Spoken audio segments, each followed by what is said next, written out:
ela tinha voltado do Brasil e ela estava muito entusiasmada com o Tatu Canara. Não sei, isso aí pode ser intuição da mãe, sei lá, de outras crianças conversando, não sei. 10! Nota 10! Você vai gostar, hein? Bebê diabo parou o táxi na avenida. Ao vivo é muito pior. Olá, eu sou o Danilo Corsi. E eu sou a Camila Quintzel. No episódio de hoje, vamos falar de mais uma tragédia aérea da história brasileira. Em 1973, um avião da Varig, totalmente em chamas, fez um pouso forçado em um campo nos arredores de Paris. O acidente deixou 123 pessoas mortas, porém 11 pessoas conseguiram sobreviver, mas somente um passageiro. O voo que partiu do Rio de Janeiro com direção a Londres deveria fazer uma escala no aeroporto de Orly, na França. Entretanto, o vacilo de um passageiro transformou o voo num desastre, conhecido como a tragédia dos socialites, ou o desastre de Orly. Mas antes, a palavra de nossos patrocinadores. Primeiro o SiteGuy.dev. Precisa de um site bacana? Fale com o pessoal do SiteGuy.dev que eles resolvem isso para você rapidinho. E se falar que veio daqui, ganha desconto. E agora o Drinco. Camila, o que eles nos mandaram hoje? O vinho de hoje é o Chateau Bel Air Quebec Côte de Bouc AOC 2018. Um tinto francês feito com as uvas Merlot e Cabernet Sauvignon, produzido na região de Bordeaux e que é para aqueles que apreciam vinhos mais intensos e gostam de queijo. Eu gosto de queijo. Você gosta de queijo? Muito. Esse vinho é o par ideal para queijos também intensos. Você gosta de queijos intensos? Um pouco menos, mas gosto. Ele custa R$120 lá no drinco.com.br. E se você comprar por lá, você ajuda a gente a manter esse podcast aqui. Brinde a história? Tchim, tchim. Tchim, tchim. 11 de julho de 73. Faltava pouco mais de 1 minuto de voo para o Boeing 707 chegar ao aeroporto de Orly. De repente, todo o avião foi invadido por uma fumaça preta altamente tóxica. O dia estava bom em 10 de julho de 1973. O tradicional voo da Varig, que partia do Rio de Janeiro com direção a Londres, com uma escala na França, estava confirmado para o comecinho do dia 11. O voo 820 da Varig era operado por um Boeing 707-320C, sob o comando do capitão Gilberto Araújo da Silva, que tinha mais de 17 mil horas de voo, 4.613 só no 707, e pelo primeiro oficial de voo Antônio Fusimoto, que tinha 5.055 horas de voo naquele avião, pelo engenheiro de voo Clownor Belo e pelo navegador Zilmar Gomes da Cunha, com 9.655 horas de voo e 14.144 horas, respectivamente. Então era uma tripulação bem experiente. Eu adorei que todo mundo tem uns nomes bem nos 70, né? Clownor, Zilmar. Pois tipo, é. Os nomes que eram mistura de nome de pai com mãe, né? Além desses 4, outros 13 tripulantes embarcaram no voo, junto com 117 passageiros, entre eles o senador e torturador Filinto Miller, o cantor Agostinho dos Santos, os jornalistas do Globo Júlio Delamare e Antônio Carlos Cavone, o velejador olímpico Jörg Bruder e a atriz e socialite Regina Leclerc. O voo partiu à 00:30 com direção a Paris. Tudo estava tranquilo e em menos de 50 minutos já estava a 33 mil pés de altitude, onde permaneceu por mais de 2 horas e meia quando foi autorizado a subir a 37 mil pés para o seu nível de voo para atravessar o Atlântico. Ao se aproximar da Europa, o voo 820 subiu a 39 mil pés, condição que deveria manter até chegar ao território francês, onde a comunicação seria transferida para Paris, o destino da escala. Às 13h40 local, 8h40 do Brasil, a Torre de Orly autoriza o Boeing da Varig a começar o procedimento de aterrissagem.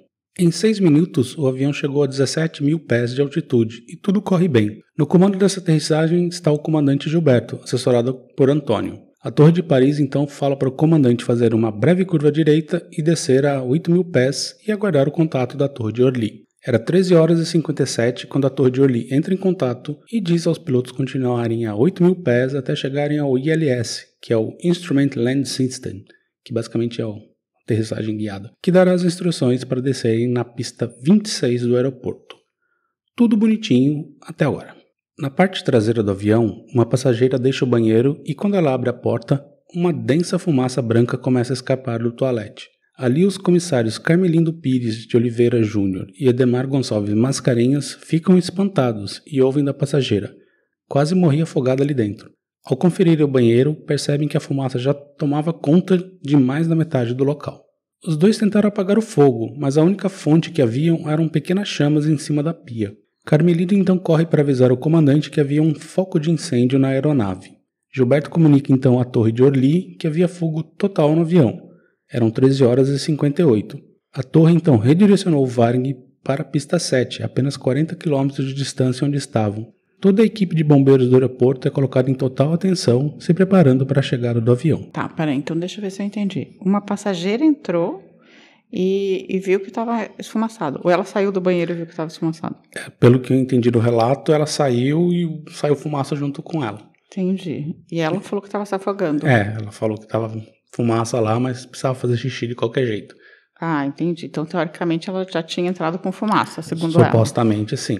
Uhum. E, na verdade, assim... Bom, mais pra frente... Mas quando eles falam fogo total na aeronave... É uma condição de defesa, assim, sabe? Ah, entendi. Basicamente, eles assim, fogo total. Pra, tipo...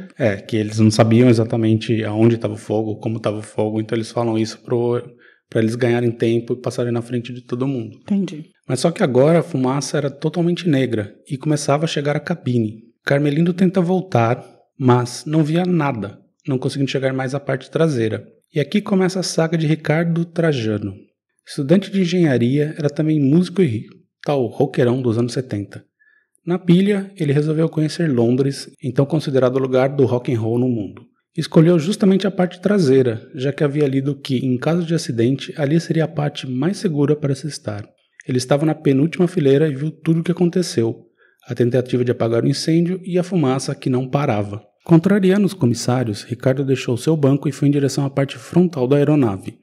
Sua ideia era entrar na cabine dos pilotos para entender a situação. E enquanto caminhava, a situação só ia piorando.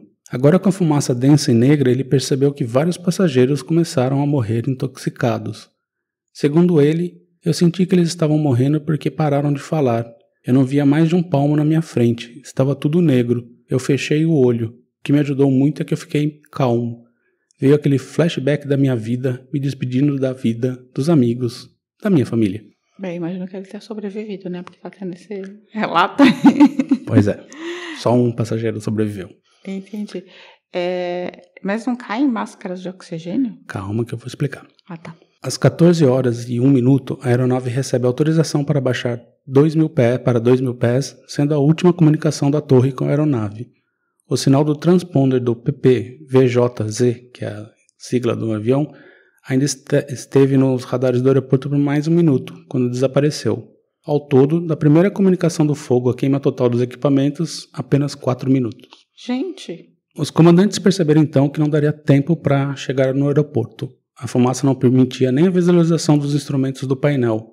Eles colocaram máscaras de oxigênio e óculos de proteção contra a fumaça, abrindo as janelas laterais. Só que nessa época, a máscara de oxigênio era apenas uma pequena dose misturada com ar local, para permitir que se respirasse em caso de perda de pressurização.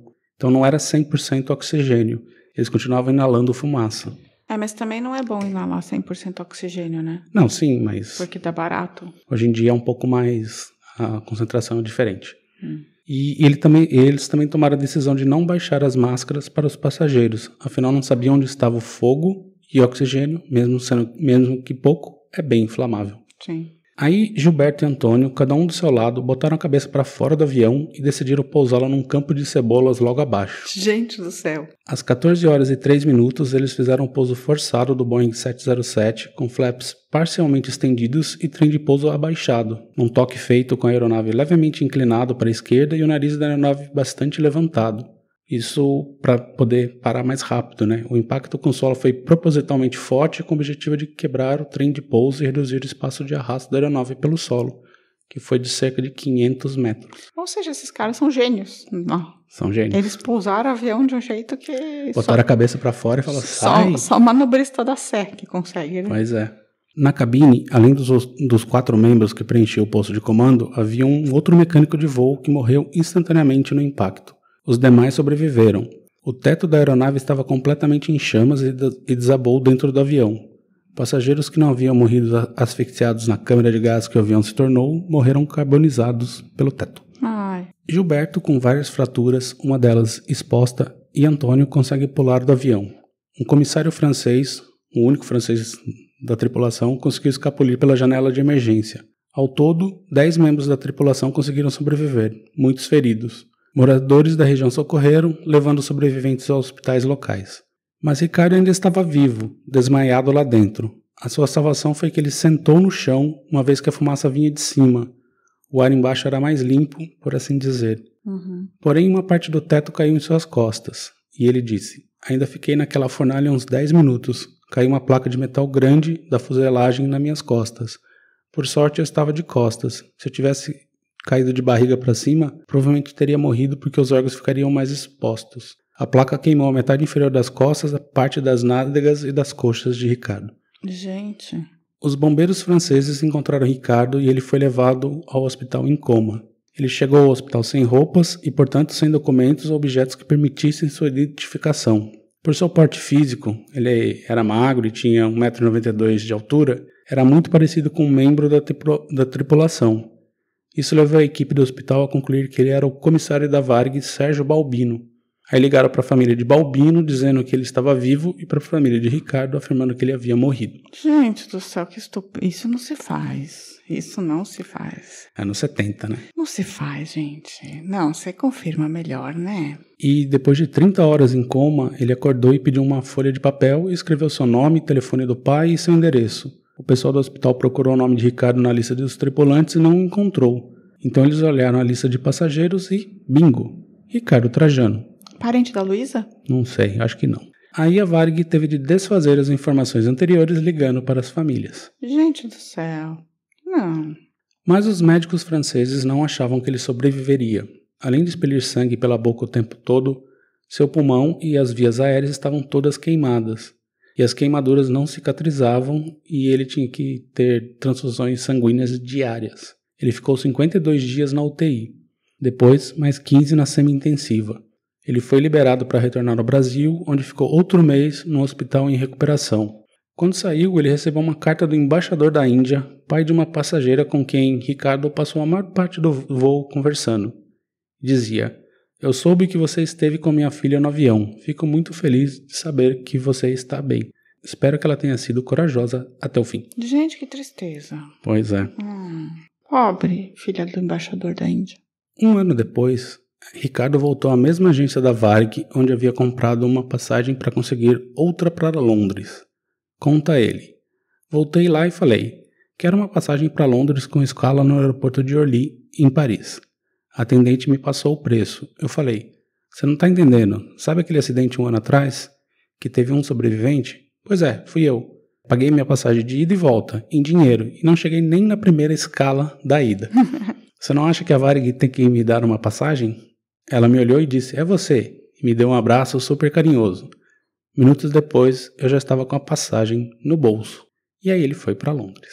E essa é a história do único passageiro que sobreviveu, né? Que tal, Camila? Achei fantástica a história dele, assim. Pena por todas as outras pessoas que não sobreviveram e que morreram de forma tão cruel, mas tem aquele filme, né? Que tem um cara que sobrevive ao acidente, que o Bruce Willis sobreviveu ao acidente, é só ele, né? Não lembro, pode ser. De corpo fechado. Ah, é. Corpo fechado, verdade. Acabei de lembrar disso. Mas sim. E a Varig deveria ter dado pra ele muito mais do que uma passagem. Né? Mas não acabou. Afinal, o que teria causado o acidente e de onde veio o fogo? Alguém fumando no banheiro, certeza. Primeiro, temos que falar que os pilotos levaram um tempinho para serem bem vistos. As pessoas tinham dúvidas se eles tomaram a decisão correta de pousar no campo. Ajudava muito o fato que a maioria dos sobreviventes eram tripulantes. Então ficava a dúvida se eles não agiram só em causa própria. Mas depois da investigação ficou claro que eles não tinham outra opção. O avião não chegaria ao aeroporto. Não, quanto antes eles pousassem, melhor seria para todo mundo, né? Foi esse ponto. E as investigações foram conduzidas pelo Bureau d'Enquête d'Analyse da França, em conjunto com o FAA, a Federal Aviation Administration dos Estados Unidos, que agora mudou de nome, e o DAC, o Departamento de Aviação Civil do Brasil.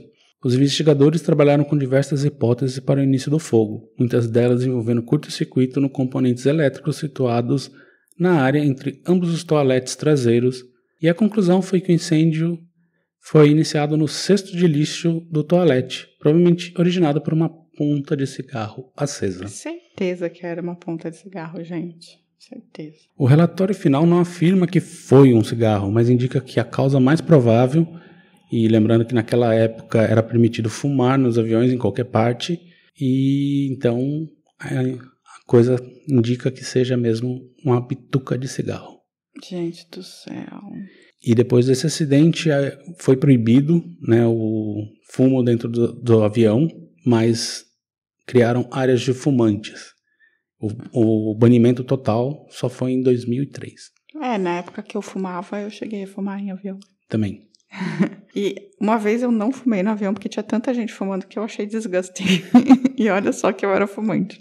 As recomendações após esse acidente foram para a confecção de cestos de lixo em banheiros que evitasse a propagação de fogo, o emprego de materiais de acabamento interno das aeronaves que fossem anti-chamas ou que liberassem pouca fumaça em caso de incêndio, e um rígido controle do fumo nos banheiros das aeronaves, com inspeções frequentes do pessoal de bordo e eventualmente até a proibição, como acabou ocorrendo na maioria das aeronaves um ano depois desse acidente. Outra recomendação foi o emprego de sistemas de extinção de fogo nos toaletes, bem como detectores de fumaça. E, aliás, até hoje é obrigatório ter cinzeiros no banheiro, em geral na porta, pois os banheiros são os únicos locais onde os fumantes ainda tentam quebrar as regras, né? Então, melhor garantido. Sério que eles deixam cinzeiro só Sim. Por causa de ter um idiota aí lá? Sim, mas tem além da fiscalização dos comissários de bordo, tem aviso, né, de fumaça e tal, tem mas detetor, né? na melhor das hipóteses, deixam um cinzeiro lá, que vai que, né? Mas tem também uma teoria da conspiração. No meio aeronáutico, corre uma história que o que causou incêndio foram as cargas dos bancos ejetáveis do caça Mirage, que então equipava a Força Aérea Brasileira. E esses bancos estavam sendo transportados, o que é verdade, naquele voo para reparos na França. E isso teria sido encoberto pela investigação francesa para aquela coisa, né? Vai sujar, rir, dizer que os bancos do Mirage e tal. E aí, o que você acha, Camila? Mas os americanos estavam envolvidos na investigação também. Americano e francês, tudo a mesma coisa. Não é, não. Não é, não. É só vende submarino. Eu acho que foi ponta de cigarro. Foi Também ponta acho. de cigarro, não acho que foi o assento ejetável do caça Mirage, não. Mas assim, pode ser. Mas eu acho que foi ponta de cigarro, porque em geral é o mais banal, né? É o mais normal. E a galera realmente fumava em qualquer lugar. Em 73 ainda. Nossa. Quer dizer, eu não tava viva pra saber, mas... Por fim, resta falar que a tripulação da Varig que sobreviveu voltou ativa um ano depois. Antônio Fusimoto se aposentou pela Varig. E o comandante Gilberto se tornou uma lenda. Isso porque depois do acidente de Orly, exatamente 6 anos depois, ele comandava o voo Varig 967, um Boeing cargueiro que desapareceu no Pacífico entre Tóquio e Los Angeles, 30 minutos depois de decolar do aeroporto de Narita, no Japão. Mas essa história eu vou contar mais pra frente. Ele desapareceu então. Ele desapareceu. E aí a gente termina a história do voo Varig 820 ou 820. Já conhecia, Camila? O que você achou? Eu não conhecia. E eu preciso dizer que todo momento que você ficou falando do Orly, eu fiquei lembrando do samba de Orly. E agora eu tô em dúvida se o samba de Orly é o que fala vai, meu irmão, pega esse avião, ou se esse é o samba do avião. Mas se for o samba de Orly que é vai, meu irmão, pega esse avião, tudo vai ficar muito mais engraçado. Faz sentido. Vale lembrar, né, que nesse voo aí morreu muita celebridade, inclusive o Filinto Miller, né, que era senador e o torturador.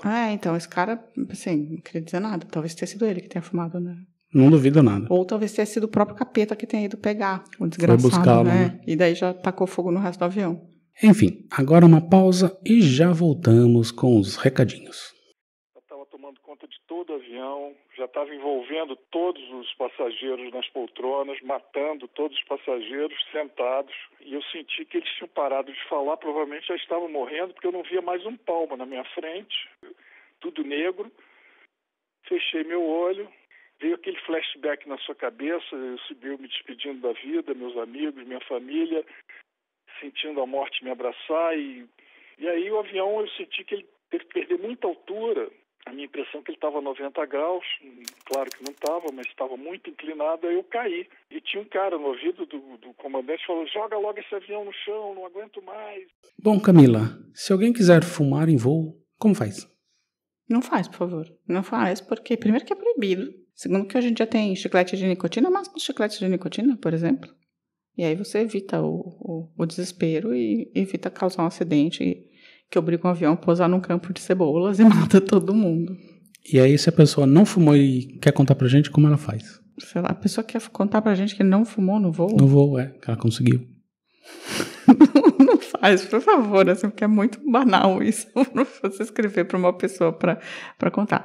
Mas se você quiser contar uma coisa um pouco menos banal do que eu não fumei no voo, você pode escrever para contato@muitopior.com.br ou mandar uma mensagem no Facebook, ou mandar uma mensagem no Instagram, ou fazer um comentário no YouTube, ou mandar uma mensagem no Twitter, ou um comentário no próprio site, muitopior.com.br. Ou agora tem uma novidade, né? Calma que eu vou falar mais pra frente. Não, tudo é mais pra frente, gente. Pelo amor. É isso.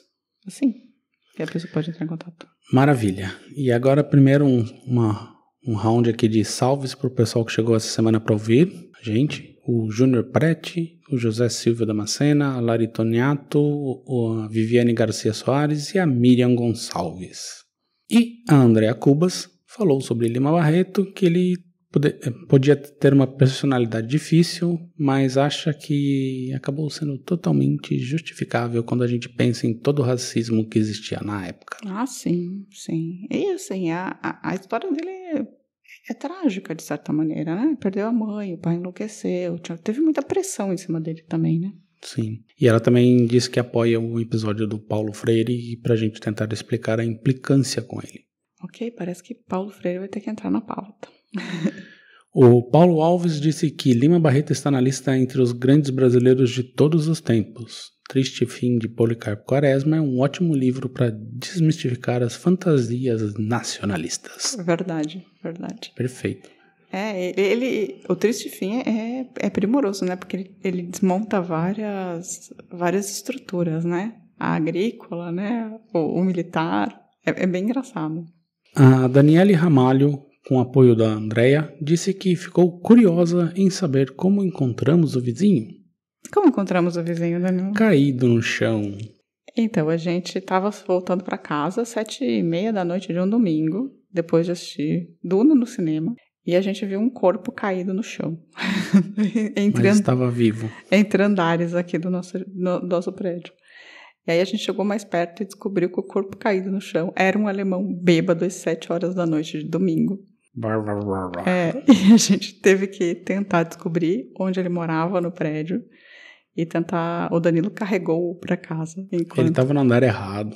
Subiu 2 lances de escada carregando o cara. Ele tava no andar errado e ele ficava falando, essa é a minha porta, essa é a minha porta. E a gente tentou colocar a chave na porta da pessoa errada pra tentar abrir a porta. E não foi. Depois a gente descobriu que não era a casa dele. Mas ele tava naquele nível bêbado gambá mesmo, assim, todo cagado, inclusive. Então, tava um horror. E era 7 horas da noite. Assim que a gente encontrou o nosso vizinho. Foi muito chocante. Vocês acham que a Alemanha é tudo certinho, né? Tá aí. Já o Roberto Filho disse que foi a máfia que matou o PC Farias. Depende do que ele chamar de máfia. Né? Então, depende. Eu acredito que tenha sido uma máfia. Agora, qual é que é a questão, né? E o Christian Carran me escreveu contando sobre projetos futuros que ele está agilizando e disse também que os livros de Rui Castro são fontes incríveis para temas do podcast. São mesmo. E ele mandou mais uma sugestão hoje, dia da gravação, que eu ainda não tive tempo de olhar com calma. O Marcos Lázaro também mandou uma sugestão de pauta. E tem algo mais, Camila? Esses foram que eu anotei. Bem, Ricardo Cravo continua mandando ótimas mensagens pra gente, marcando a gente em posts e dando indicações. O Marcos Lázaro também. Ele mandou uma ótima indicação de tema. O Giancarlo escreveu e ele falou que gostou bastante do episódio de Lima Barreto, que ele gosta de biografia, particularmente de autores. Vocês gostam de biografias, particularmente de autores? Todos vocês? Faremos mais? Não? Evitemos? Eu percebo que quando a gente faz biografia, a gente tem bastante comentário. Sim, as pessoas reagem bem. E contou mais coisas. E ele queria indicações de séries alemãs. Eu dei umas dicas. E o Danilo deu umas dicas que você pode dar para os outros ouvintes também. Se quiserem assistir boas séries alemãs, assim, uma que eu acho que tem no Globoplay, que chama Babylon Berlin, que é sobre Berlim dos anos 20.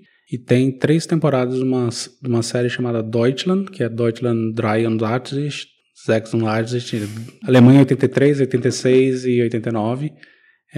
Deutschland 83, Deutschland 86, 89... que é sobre esse período da Alemanha Oriental e Alemanha Ocidental, espionagem, é bem bacana. E é só isso que a gente assiste em Alemanha, eu só assisto The Voice mesmo. E Survivor Alemanha. Eu queria dizer uma última coisa. O samba de Orly vai, meu irmão, pega esse avião. Então, não é do Chico Buarque. Não, ele fala sobre a ditadura, na verdade. Mas 73 era ditadura ainda, né? Sim. Mas é curioso, né? Sim, mas com certeza deve ter algo a ver, eu diria. Então tá. E a novidade que eu tava aguardando é que agora, se você for em www.muitopior.com.br, você vai ver, se estiver no computador, do lado direito do site, uma mensagem Send Voicemail. No celular vai estar no rodapé. Aí você clica lá e pode gravar uma mensagem de áudio de até 90 segundos pra gente. E se você for bem legal, a gente pode colocar aqui nos recadinhos. Eu sei, a coisa lá tá em inglês ainda, né? Você tem que clicar em Start Recording, mas é bem intuitivo, vai dar certo. Aí depois você tem que deixar seu nome, e-mail e boas, a gente recebe. Mas a gente tá testando ainda para ver se vai ser legal, então não tá tudo traduzido, o pessoal do site tá mexendo, mas a gente não sabe ainda se a gente vai manter isso ou não, depende da reação de vocês, se vocês vão participar. Mas testem lá, mandem mensagem pra gente de voz, de repente vocês aparecem aqui. Falem lá que agora te escutamos. É legal, né, a gente poder escutar alguém que escuta a gente, né? Pois é. Então mandem mensagens, se vocês não quiserem que a gente publique, a gente não publica, mas manda uma mensagem. É só falar lá, não publique. Cantem pra gente o samba de Orly, por favor. Então é isso. Semana que vem estaremos de volta. Um beijo. Tchau, tchau. Tchau. A vida é muito pior. Esse episódio é um oferecimento de trinco.com.br e siteguy.dev.